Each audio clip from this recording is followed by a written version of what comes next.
Maharashtra deputy CM Ajit Pawar का बुधवार सुबह एक विमान हादसे में निधन हो गया। सूत्रों के अनुसार अजीत पवार जिला पंचायत परिषद चुनाव प्रचार के लिए मुंबई से बारामती के लिए एक प्राइवेट एयरक्राफ्ट से निकले थे। तभी लैंड करते समय उनका विमान क्रैश हो गया। क्रैश के बाद फ्यूल टैंक में ब्लास्ट हुआ और विमान में सवार सभी लोगों की मौत हो गई है। अजीत पवार की आकस्मिक मृत्यु से राज्य में शोक की लहर दौड़ गई है। पीएम मोदी, अमित शाह, राष्ट्रपति द्रौपदी मुर्मू, सीएम ममता बनर्जी समेत कई भारतीय नेताओं ने उनके निधन पर शोक जताया है। वहीं सत्ता पक्ष और विपक्षी दलों के नेताओं ने भी अजीत पवार की मौत को दुखद बताया है। आज बहुत ही दुखद समाचार प्राप्त हो रहा है। महाराष्ट्र के माननीय उप मुख्यमंत्री श्री अजीत पवार जी विमान दुर्घटना में नहीं रहे। इस दुख की घड़ी में हमारी पूरी संवेदनाएं पीड़ित परिवारों के साथ हैं। माननीय उप मुख्यमंत्री जी के साथ क्रू मेंबर्स और जितने भी सहयात्री थे वो नहीं रहे, ऐसी सूचना प्राप्त हो रही है।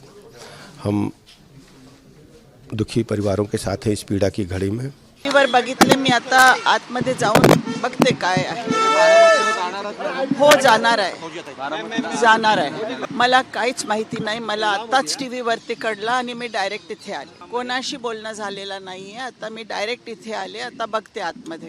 अजीत पवार जी के साथ हमने 25-30 साल काम किया है।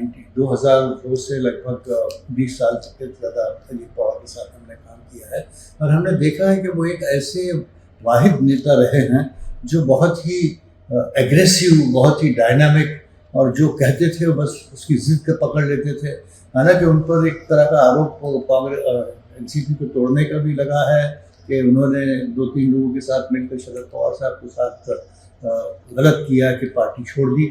मगर उसके बावजूद भी डिप्टी चीफ मिनिस्टर की हैसियत से आज तक वो जो इस तरह से काम करते थे, सवेरे जल्दी उठकर निकल जाना, ग्राउंड में लोगों से संपर्क रखना, एक एक कार्यकर्ता के साथ उनका संपर्क रहा।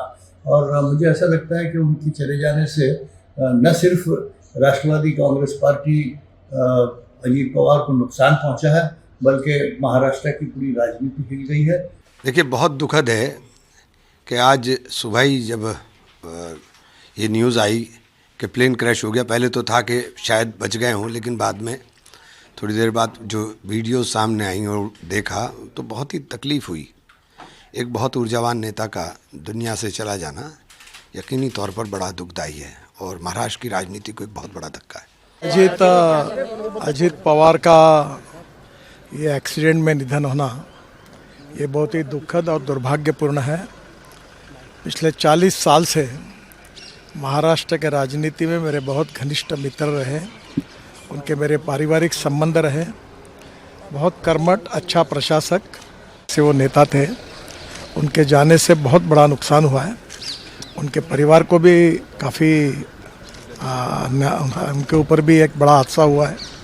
मुझे लगता है कि भगवान उनको ये जो घटना हुई है इसका दुख सहन करने की ताकत दे।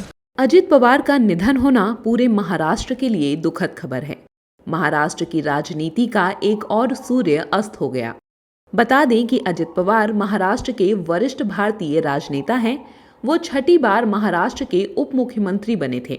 वह सत्तारूढ़ महायुति गठबंधन के अहम नेता हैं और राष्ट्रवादी कांग्रेस यानी कि एनसीपी के राष्ट्रीय अध्यक्ष भी हैं।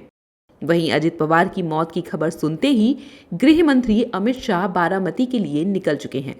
शरद पवार और एकनाथ शिंदे भी बारामती पहुंच रहे हैं।